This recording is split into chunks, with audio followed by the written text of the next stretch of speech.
마가복음 15장 1절에서 5절입니다. 새벽에 대제사장들이 즉시 장로들과 서기관들 곧 온 공회와 더불어 의논하고 예수를 결박하여 끌고 가서 빌라도에게 넘겨주니 빌라도가 묻되 네가 유대인의 왕이냐? 예수께서 대답하여 이르시되 내 말이 옳도다 하시매 대제사장들이 여러 가지로 고발하는지라. 빌라도가 또 물어 이르되 아무 대답도 없느냐? 그들이 얼마나 많은 것으로 너를 고발하는가 보라 하되 예수께서 다시 아무 말씀으로도 대답하지 아니하시니 빌라도가 놀랍게 여기더라. 아멘. 빌라도가 놀라웠다, 놀랍게 여겼다. 우리가 어제는 이 본문의 말씀을 통해서 우리가 침묵에 대한 이야기를 했습니다. 여러 가지 고발에도 불구하고 늘 침묵으로 또 대답하지 아니하시는 주님의 모습을 보면서 우리가 때로는 말로서가 아니라 때로는 행동으로서 뭔가를 보여주는 또 실천하는 그런 것이 필요하다 하는 부분들을 살펴보았습니다. 오늘은 이제 예수님의 입장이 아닌 이제 다른 대제사장이나 빌라도나 이런 무리들의 입장에서 한번 말씀을 보려고 합니다. 오늘 1절의 말씀을 보니까 온 공회와 더불어 의논했다 이렇게 얘기했고 그리고 빌라도에게 넘겨주었다 이렇게 얘기합니다. 죄가 있거나 뭔가 분명히 한 어떤 예수님을 죽일 만한 사형시킬 만한 어떤 확실한 증거와 증인이 있다면 뭐 이런 문제를 가지고 뭐 서로 의논하고 논의할 여지가 없죠. 죄가 분명히 드러나고 있으면 그에 대한 증거와 증인을 세워서 어떤 판결을 내리면 끝나는 건데 여기서는 의논했다 이런 표현을 쓰고 있어요. 그러니까 말하자면 이거는 뭐 예수님의 죄를 두고서 뭔가를 판결하는 어떤 입장이 아니라 뭔가 그 예수님의 죄를 찾기 위한 그런 어떤 그런 예수님의 어떤 죄 증거와 증인을 확보하고 또 그것을 어떻게 하고자 하는 어떤 그런 입장에서의 표현이라고 볼 수가 있고 또 넘겨주었다 이런 표현을 쓰잖아요. 또 그러니까 넘겨준 것은 왜 그러겠습니까? 결국은 자기들이 뭔가 해결할 수 없었기 때문에 넘겨준 걸로 되는 거죠. 그래서 대제사장과 장로와 서기관들이 빌라도에게 예수를 넘겨줍니다. 이런 표현을 쓰고 있어요. 또 10절에 보면 이는 그가 대제사장들이 시기로 예수를 넘겨준 줄 알미라다 이렇게 표현을 하고 있고 또 15절에도 가보면 십자가에 못 박히게 넘겨주었다 이렇게 계속 넘겨준다는 표현을 써요. 예수님을 두고서 누군가가 책임있게 대제사장들은 율법에 의해서 이것을 판결해야 될 의무가 있고 또 빌라도는 로마법에 의해서 예수를 판결하고 재판해야 될 어떤 의무와 역할들이 있는데 자기들의 역할들을 하지 않고 다른 사람들에게 자꾸 넘겨주는 이런 모습으로 여기서 표현을 쓰고 있어요.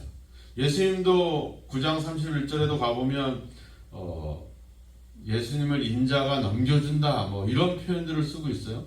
또 14장에도 가보면 14장 10절에도 가보면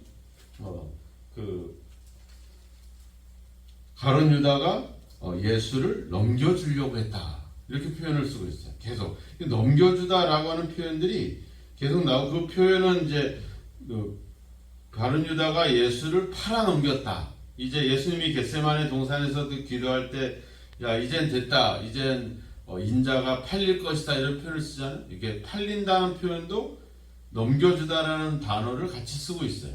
그러니까 예수님의 고난과 죽음과 또 나를 팔 것이다라고 예수님이 예언을 했을 때 이런 표현들이 다 넘겨준다. 뭐 직역을 하면 죽음에게 양도했다. 뭐 이런 표현을 쓰고 있어요. 그러니까 거기에는 인간적인 어떤 그런 자기 신의 역할과 책임을 다른 사람들에게 넘겨주는, 전가시키는 그런 의미도 담겨져 있지만, 결국에는 이 예수님의 이런 어떤 과정들이, 결국에는 하나님의 인도하심 속에, 이 표현이 어디에 나오냐면, 그 구약에 가보면 사무엘상 24장에 가보면 그 다윗이 사울 왕에게 쭉 도망을 다니잖아요. 그런데 어느 날 다윗이 피곤해서 굴 속에서 자고 있었어요. 그랬는데 사울 왕이 피곤해가지고 그 굴 속에 다윗이 있는지를 모르고 와서 잡니다. 그래서 다윗이 어떻게 해요? 다윗의 그 신하들이 이때 하나님이 우리에게 주신 기회입니다. 이 기회에 사울 왕을 죽입시다. 이렇게 됐는데 다윗이 그러잖아요. 기름 부음 받은 자를 하나님이 택하셨던 왕을 내가 해할 수 없다. 죽일 수 없다. 그래서 어떻게 해요? 그의 옷자락만 살짝 베가지고 나가죠. 그죠? 그리고 나서 다윗이 이제 사울 왕에게 이제 멀리 떨어진 상태에서 소리를 지르잖아요. 그러면서 뭐라 해요?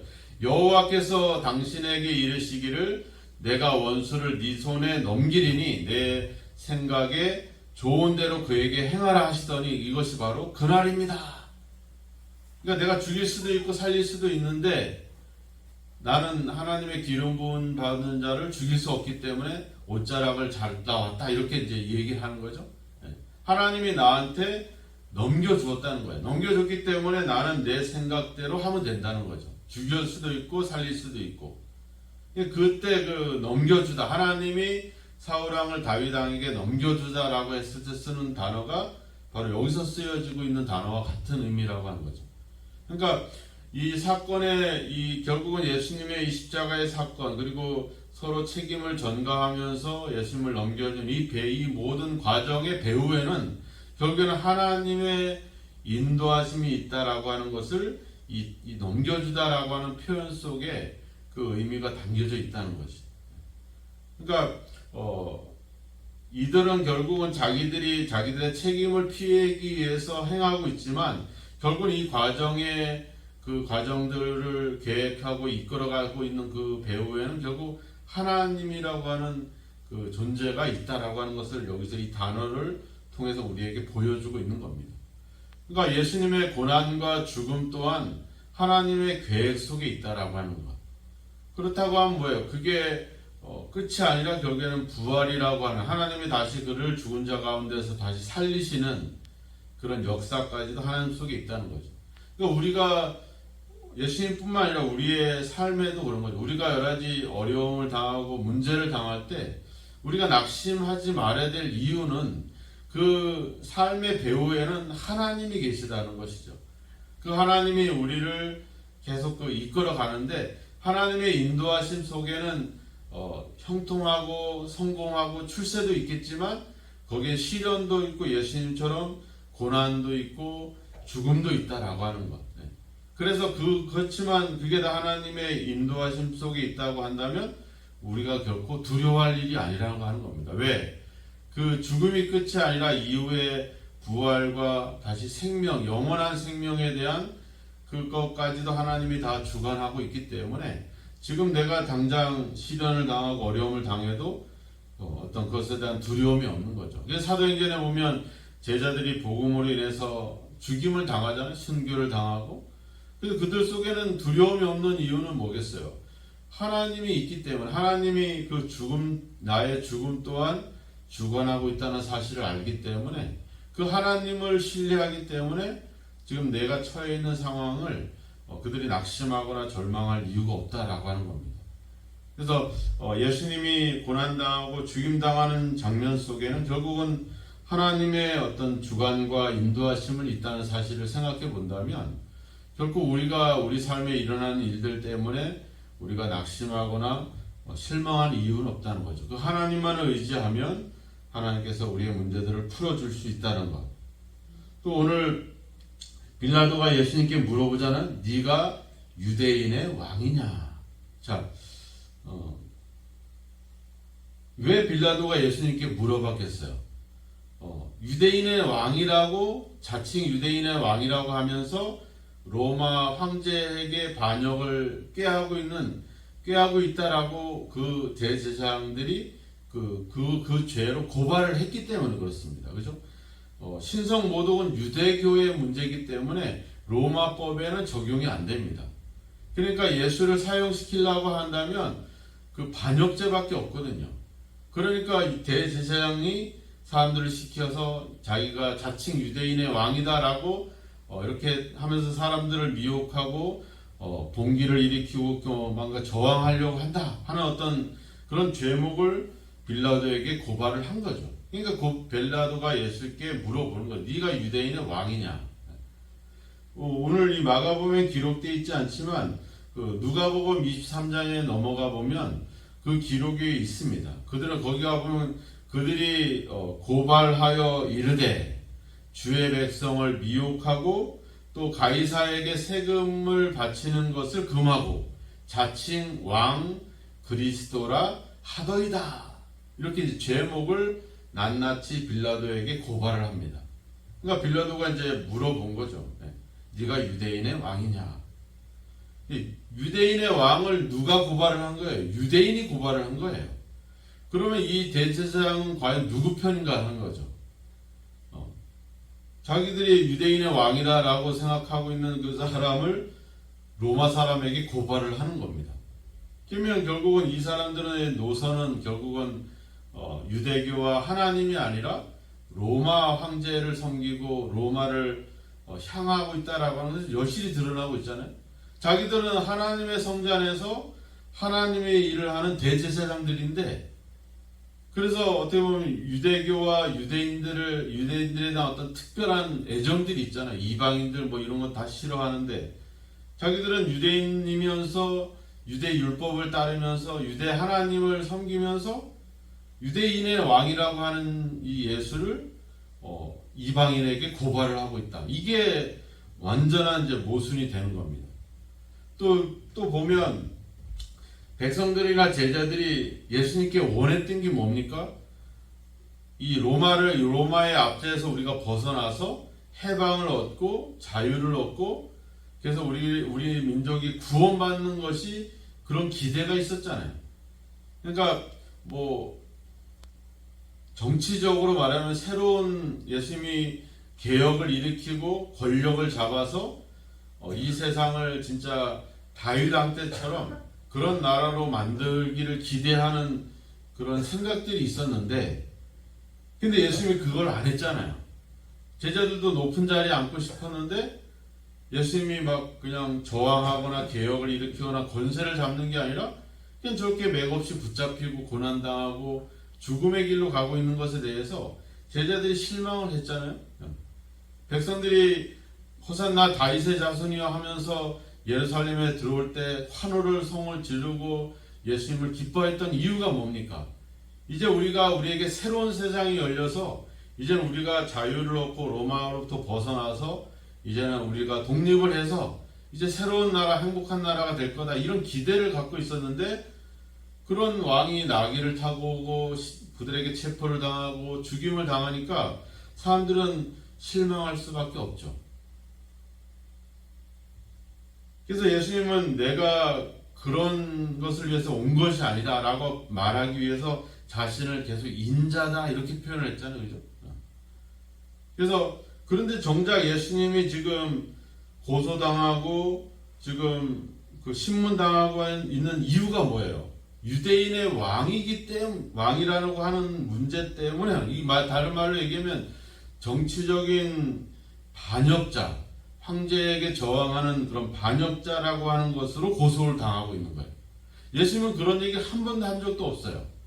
또 백성들은 예수님한테 그런 기대를 이제는 갖지 않는 그런 상태가 되어버렸어요. 왜? 예수님이 맥없이 체포당하고 그런 고난당하는 걸 보면서 이제 저 사람은 아닌가 보다 이렇게 생각을 했는데, 정작 예수께서 지금 체포당해서 고소를 당하는 제목은 정치적인 그런 반역자로서의 어떤 그런 일로 고소를 당하고 있다는 거죠. 이게 참 이 재판이나 이 과정의 문제가 바로 이런 사실이죠. 백성들이 원했는데 원하는 길로 그 기대에 원하는 대로 하지 않았음에도 불구하고 예수는 그들이 생각하고 있는 그 어떤 정치적인 목적 때문에 죽고 있다라고 하는 이 사실들이 참으로 뭐 재밌기도 하고 그러면서도 이 전체가 결국에는 불법적인 것이라고 하는 것을 우리가 여실히 알 수 있다라고 하는 겁니다. 그래서 예수님은 아무런 대답도 하지 않아요. 왜?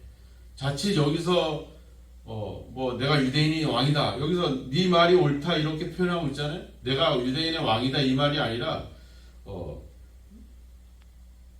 네가 나한테 물어봤다 이런 뜻이기도 하고 너가 유대인의 왕이냐고 나한테 물어본 것은 참 잘한 것이다 이렇게 해석이 되거든요. 그러니까 이 말은 유대인의 왕이다 이렇게 대놓고 얘기하는 그런 어떤 자기의 죄를 인정하거나 또 거부하거나 이런 표현이 아닙니다. 그러니까 예수님은 이 재판에 자기를 고소하는 것에 직접적으로 관여해서 대답하지 않아요. 그냥 그들이 판단할 수 있게 그냥 약간 중도적인 입장에서 대답을 하죠.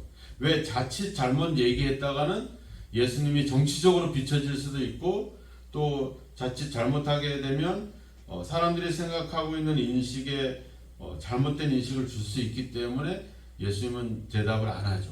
우리가 앞에 이 마가복음 시작할 때도 병자 얘기가 나오고 병자가 막 병 고침을 받고 날 때 예수님이 뭐라 그래요? 아무에게도 말하지 말라 이렇게 얘기하잖아요. 왜?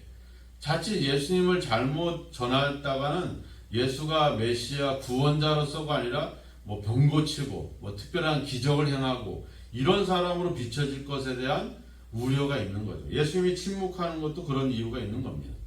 그러니까 우리가 자칫 우리가 우리를 변호하거나 우리가 우리 죄를 인정하거나 우리가 말을 잘못하면 내가 생각하는 것과 다른 의도로 사람들은 소문을 내거나 판단할 일이 생겨요. 그러니까 어떻게 보면 우리는 오히려 어제 잠깐 이야기했지만 침묵하거나 오히려 그냥 조용히 그냥 말없이 그냥 우리가 해야 될 일들에 충실한 것이 더 바람직한 어떤 신앙의 모습이라고 할 것입니다. 우리가 안다고 떠들어대는 것이 상대방은 잘못 이해할 수도 있고 그리고 또 그걸로 인해서 잘못된 오해를 가질 수도 있는 것이죠. 그래서 예수님은 차라리 아무런 말씀도 하지 않고 대답하지 않는 것이 그리고 오히려 자기는 사람들의 말에 대해서 좌지우지되는 것이 아니라 하나님의 뜻을 이루기 위해서 왔기 때문에 그 뜻에 집중하기 위해서 이런 많은 질문들에 대해서 굳이 대답할 필요가 없이 자기가 가야 될 십자가의 길을 묵묵히 가시는 거죠. 털 깎는 자 앞에서 잠잠한 양같이 도살장에 끌려가고 있는 양과 같이 그냥 조용히 그 길을 걸어가는 겁니다. 거기다 아무리 저항을 해봐야 뭐예요? 어차피 죽게 되고 어차피 털을 깎이게 되잖아요. 그러니까 우리가 많은 말을 한다고 해서 우리가 우리 입장이나 우리의 생각이 달라지는 것이 아닙니다. 오히려 말을 많이 했다가는 일이 더 꼬일 수밖에 없죠. 그래서 예수님은 이렇게 불법적이고 또 이렇게 어떤 부당한 상황들이 있지만 그런 일들보다는 자기의 입장을 변호하기보다는 하나님의 뜻을 이루는 일들을 위해서 묵묵히 그 길을 걸어가고 있다는 것 하는 것들을 우리가 한번 돌아보면서 오늘도 우리가 많은 일에 저항하고 또 우리 자신을 변호하려고 많은 말을 하고 그런 것보다는 우리에게 주어진 일들을 그냥 묵묵히 해 나가는 것이 더 바람직한 신앙의 모습이라 이렇게 생각이 들 것입니다. 오늘도 그러한 주님의 모습, 주님의 죽음과 고난 속에는 여전히 하나님의 숨겨진 인도하심과 계획이 있음을 생각하시고 오늘도 우리의 인생을 주관하시는 그 하나님을 믿으시고 묵묵히 그 하나님의 뜻을 따라 그 일에 하나님의 뜻을 이루는 일에 믿음으로 충성해 갈 때 그것이 우리가 가야 될 바른 믿음의 길, 제자의 길인 것을 기억하시고 그런 일들을 묵묵히 감당할 수 있는 그런 귀한 하루가 되시기를 주의 이름으로 축원합니다. 기도하겠습니다. 하나님 아버지, 우리의 모든 삶의 인도하심과 계획하심이 하나님께 있음을 감사하나이다.